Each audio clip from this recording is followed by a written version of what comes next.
사랑 시청자 여러분, 저는 서울 스피커스 뷰로의 에린입니다. 오늘도 우리 알렉스님과 함께 이야기를 나누도록 하겠습니다. 안녕하세요. 네, 안녕하세요. 네, 제가 지난번 영상에서 말씀드렸던 것처럼 독일 출장을 다녀온 IMEX 프랑크푸르트에 대한 얘기를 함께 나눠보려고 합니다. IMEX라고 하면은 관광과 마이스 업계 세계 최대의 전시회입니다. 프랑크푸르트에서도 개최가 되고요. 또 IMEX 아메리카는 미국 라스베가스에서 개최가 됩니다. 올해로 20주년을 맞이한 IMEX 프랑크푸르트 얘기 화면으로 한번 만나보시겠습니다. 네, 올해 프랑크푸르트 전시회는 5월 31일부터 6월 2일까지 개최됐습니다. 그런데 여타 다른 전시회와 마찬가지로 IMEX 행사 역시 코로나에 직격탄을 맞았었죠. 지난 19년 이후에 IMEX 2020년 행사는 코로나로 캔슬이 됐고요.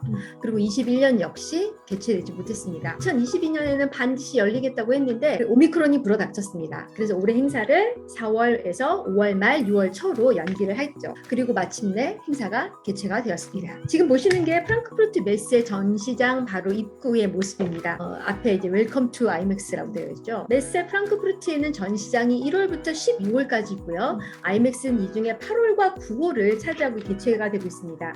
이 두 홀의 면적을 한번 살펴보면 약 44,000스퀘어가 조금 넘거든요. 굉장히 큰 공간이죠. 우리나라의 전시장이 한 홀에 한 10,000스퀘어 정도. 그렇다면은 두 홀이면 20,000스퀘어인데 여기는 44,000스퀘어가 넘으니까 우리나라 두 홀보다 훨씬 더 큰 면적이거든요. 자, 그러면 이제 입구를 보셨으니까 한번 들어가 볼까요? 이제 제가 이제 현관을 통해서 게이트를 통해서 들어갔는데 보시는 것처럼 사람들이 저렇게 줄을 서 있었습니다. 이걸 줄 쓴 걸 보고 이제 저희는 아니 등록자들이 그 등록 데스크를 몇 개를 열었길래 이렇게 사람들이 줄을 서요. 그니까요. 네. 특히 이제 이때가 어쩌면 개회 첫날 저희가 한 1시간에서 한 40분 정도 일찍 간 거였거든요. 사실은 메세가 너무 크다 보니까 이거는 저희 8월과 9월로 가기. 너무 행사장이 커가지고 버스로 홀을 안에 이동하는군요. 버스로 이동을 해야 됩니다. 이번 메세 같은 경우는 명찰을 따로 출력해 주지 않고요. 자기가 직접 출력해 오라고 했습니다. 그래서 저희도 직접 A4지에다가 자기 명찰을 출력을 했고요. 그럼 보시는 것처럼 이렇게 명찰을 띄워서 이렇게 폐용을 할 수 있게 되었습니다. 자, 그리고 이제 저희가 이제 안으로 들어갔는데 중간에 행사장이 굉장히 너무 멋있는데요? 높죠, 정보가. 약간 지금 보시는 식물원 게 같고. 맞습니다. 지금 보시는 게 오른쪽이 8월, 왼쪽이 9월인 상황인데요. 위에다가 이 회랑 정도의 이 복도 공간에 천창을 이렇게 크게 해놓으면서 자연광이 아주 직격으로 오고요. 그리고 독일 그러면 약간 유럽 그럼 날씨가 좀 우울할 수도 있는데 남부 유럽이 아닌 이상 이때는 기간 동안에 굉장히 날씨가 맑았어요. 그러다 보니까 자연광이 그대로 들어와서 굉장히 들어가는 사람들도 기분이 좋았습니다.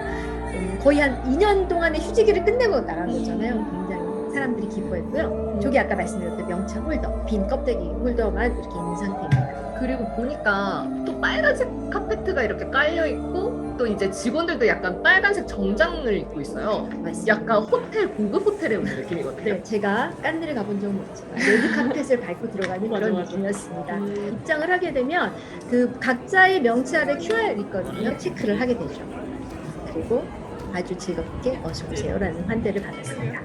입구에 들어가게 되면은 이게 이제 홀 도면입니다. 그리고 이제 전시자들의 모습들이 이렇게 들어가 있고요. 한국은 저기에서 이제 우측 상단에 한국관과 그리고 서울관 이렇게 두 개를 가지고 있습니다. 나중에 좀 네네. 설명을 드릴게요. 9월에 비해서는 8월이 훨씬 좀 크기가 큰 거죠. 그렇습니다. 그러니까 실제로 8월 자체가 44,000 중에서 60% 이상을 차지하고 있다고 봐야죠. 전체 구성은 8월은 정말로 전시관, 부스들이 들어있어요. 파빌리온들이 국가관이라든지 아니면 도시관, 그리고 기업관 이런 들이 있고요. 그다음에 이쪽 9월 쪽은 전시관이라고 하면은 MPI하고 이카가 제일 크고 나머지 부속 시설들이 굉장히 많이 들어가 있습니다. 그러면 한번 전시 부스를 조금 더 살펴볼까요? 네. 여기는 캥거루가 반겨주는 호주관입니다. 네, 호주관을 보시면요, 이렇게 많은 부스들이 실제로 저렇게 2층 구조로 되어 있었어요. 호주관 같은 경우는 상담 부스가 이렇게 있었고요. 2층에는 프라이빗 미팅을 할 수 있는 그런 공간이었습니다. 그리고 그 전시 담당자마다 우리나라에서는 보통 보면은 PSA를 하잖아요. 상담을 할 때 각자의 상담 테이블 옆에 홍보 패널을 이렇게 놔서 홍보 영상을 같이 돌려줄 수 있는 그런 구조로 만들어졌습니다. 그리고 다음은 두바이입니다. 사실 두바이 그러면 우리 만수리의 나라 아니겠습니까? 럭셔리하죠. 네. 그래서 보시면 부스 전체도 굉장히 고급스럽게 만들어졌지만 아래 보시는 것처럼 계단, 저 조명 다 놓고요. 대박. 사실 3일절 행사인데 무슨 모델하우스인 줄 알았어요. 그러게요. 네. 하단에 있는 부스 같은 경우도 상담하는 부스도 굉장히 럭셔리하게 만들어져 있고 여기도 당연히 F&B 제공해서 제가 만약에 두바이에 아웃바운드 행사가 있다라고 하면 저기서 사전에 연락을 해서 그래서 PSA 상담을 진행을 할 수 있는 그런 구조로 되어 있겠죠. 다음은 아부다비입니다. 상세한 설명 전에 왼쪽에 저 아부다비 약간 이렇게 나무 공간으로 밑에 이렇게 뭔가 이렇게 하얀색으로 4개가 붙어 있는 거 보이시죠? 아부다비의 특산물 중에 하나가 향신료거든요. 그래서 예를 들면 우리를 뭐 강황이라든지 아니면 시나몬이라든지 이런 가루들을 실제로 이렇게 갖다 놨어요. 사람들이 냄새도 맡아보고.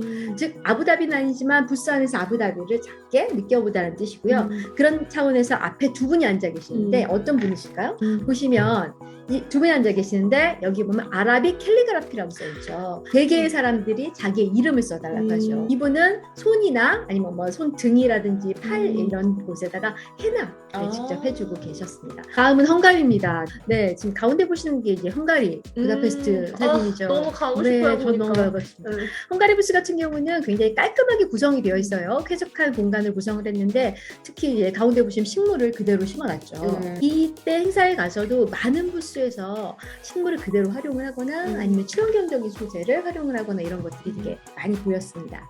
이건 뭐예요? 여기는 에스토니아예요. 에스토니아가 사실 굉장히 작은 나라거든요.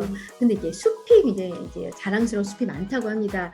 숲을 다 보여줄 수 없고 LED로 보여주는데 한계가 있다라고 생각을 한 것 같아요. 맞아요. 그래서 오른쪽에 보시면 그 약간 메쉬 같은 소재에다가 나무들을 저렇게 하나하나 겹대로 인쇄를 해서 그거를 실제로 나무가 이렇게 막 자라는 것처럼 정말. 해놓으니까 이렇게 밑에서만 쳐다봐도 아 정말 내가 숲에 있나? 에스토니아 가고 싶다 이런 생각이 드는 그런 특이한 구성이어서 천고가 높으니까 이게 메시도 되게 길게 달아가지고 그렇죠. 그 맞아요. 밑을 사람들이 다닐 수 있게. 그쵸? 네, 맞습니다. 그리고 여기는 또 제가 인상적으로 봤던 있는데 여기 아무래도 프랑크푸르트가 독일이다 보니까 독일에 있는 되게 다양한 도시들이 많이 왔어요. 보면 다른 여타 부스에서 잘 활용하지 않았던 저런 라임 색깔하고 그러니까. 짙은 먹색으로 이렇게 부스를 만들었는데 멀리서도 굉장히 세련되게 보이더라고요. 앞으로 부스를 할 때 물론 도시의 상징 색깔을 이용하는 것도 굉장히 필요하지만 요즘에 또 굉장히 이렇게 약간 힙한 느낌이 굉장히 들었고요.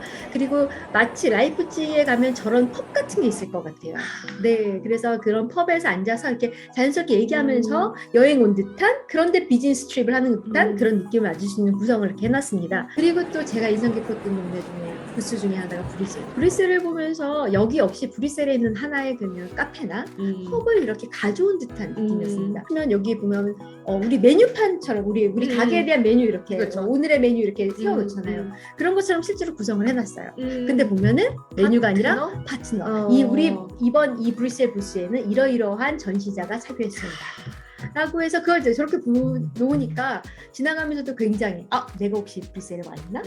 하는 느낌을 줘서 굉장히 저는 특이하고 그리고 재밌었던 것 같습니다. 자, 다음은 이제 아일랜드입니다. 아일랜드는 뭐 여러분 다 아시죠? 뭐 패트릭 데이 같은 경우에서도 보는 것처럼 아일랜드 상징이 초록색이거든요. 아일랜드 부스 같은 경우는 여기 보시면 이제 왼쪽에 남자분이 뭔가 마이크를 잡고 설명을 하시죠. 프레젠테이션을 할 수 있는 기능도 부스에 굉장히 중요한 기능입니다. 아일랜드는 그 공간이 꽤 컸어요.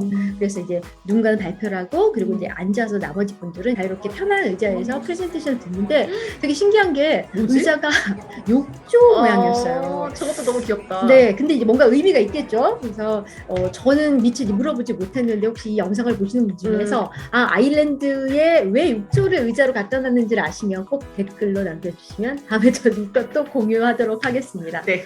자, 다음은 핀란드입니다. 핀란드. 네, 옆에 이렇게 나무로 되어 있는데 식구름이 축축한 게 있는데 이게 뭔가 한번 볼까요? 연기가 나오네요. 네, 제가 한번 가봤습니다. 이렇게 연기가 나오는데요. 핀란드 하면 가장 유명한 게 뭐죠? 사우나. 맞습니다. 그래서 실제로 이거는 이게 진짜 불은 아니고요. 그쵸, 그쵸. 네네네, 이렇게 부스에다가 사우나 느낌이 나는 조형물을 만들어 놓은 것도 되게 센스라고 생각을 하고요.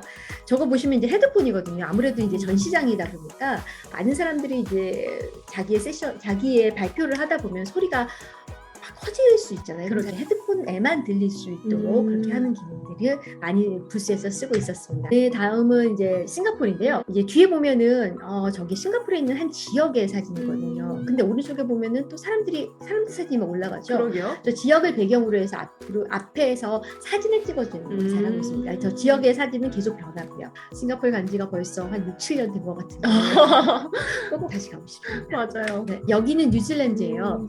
뉴질랜드는 마오리 쪽이 원주민이죠. 그래서 여기는 부스의 컨셉을 문화체험 중에 마오리를 조금 알아가는 그런 걸 컨셉으로 좀 잡았습니다. 저분이 쓰고 있는 게 도장이거든요. 글자 도장인데 6월 페페하라고 써있는 그 패드가 보이실 거예요. 이 페페하라고 하는 거는 마오리 말로 자기를 소개하는 법이라고 합니다. 그래서 나를 소개할 때 페페하를 설명하는 자료마다 좀 다르긴 하는데 제 성이 뭔지를 얘기를 하고 제가 좋아하는 혹은 제가 살고 있는 지역의 산이나 강 이름을 이야기를 하고요. 그다음에 뭐 자객국 뭐 이런 것들 얘기를 한다고 합니다. 이런 국가나 도시관 이외에도 기업관들이 참여했습니다. 그중에서 당연히 요즘에 우리 핫하죠. 미팅 테크놀로지. 그렇죠. 네, 그래서 미팅 테크놀로지와 관련된 테크 기업들도 많이 참여를 했습니다. 그 중에 하나가 예를 들면 시벤츠입니다. 기업 부스스럽네요. 네, 그렇죠. 아주 심플하면서 딱 그 시벤츠의 상징 색깔을 보여주고 있었습니다. 네, 다음은 호텔관 쪽이었습니다. 첫 번째는 이게 메리어트입니다. 저 뒤에 패널인가요? 사진인가요? 패널입니다. 와, LED 진짜 패널. 멋있다. 이게 현장에서 보면 사실 훨씬 더 멋있었어요. 왜냐면 패널의 내용이 계속 변하니까. 보시는 것처럼 이제 왼쪽에 있는 사진과 그리고 가운데 있는 사진이 패널에서 보여주는 게 다르잖아요. 메리어트 호텔이 위치해 있는 세계 각국의 다양한 그 풍경들을 보여주면서 진행을 했었고요. 이거는 제가 이제 옆에서 찍어봤는데 메리어트 여기 이제 안에 내용이라든지 구성도 굉장히 호텔에서 저희가 보통 상담 갔을 때 볼 수 있는 것처럼 그런 분위기에서 상담을 할 수 있도록 아주 잘 구성이 됐습니다. 약간 호텔 로비 같은 느낌도 들긴 해요. 맞습니다. 이제 그게 약간 좀 호텔들의 글로벌 체인들의 좀 컨셉인 것 같아요. 뒤에 계속 그 스크린에 그 사진 영상들이 바뀌네요. 네, 맞습니다. 메리어트에 이어서 제가 다음번에 본 게 이제 하얏트입니다. 말 안 드려도 딱 하얏트스럽죠. 굉장히 럭셔리하네요. 하얏트였고요. 우리 남산에 있는 하얏트하고도 약간 느낌이 저는 좀 비슷한 것 같았습니다. 그래서 하얏트 역시 굉장히 고급스러운 FM들을 제공을 했으나 제가 상담을 하지 않아서 드실 수는 없었나요? 네, 이렇게 우리 호텔들의 끝으로 8월에 대한 설명은 좀 마무리를 지어볼까 합니다. 여기까지가 이제 전시 부스들이 가득 모여 있었던 8월에 대한 설명이었고요. 각각 굉장히 특이하게 자기의 특징들을 뽐내면서 열심히 부스 설명을 했습니다. 여기서 설명을 안 드린 게 제가 한국관하고 서울관인데요. 이건 제가 따로 설명을 드리도록 하겠습니다. 네, 기대하겠습니다. 네, 자, 그러면 다음은 9월로 설명을 또 이어가도록 하겠습니다. 9월도 궁금해요. 네, 9월로 보고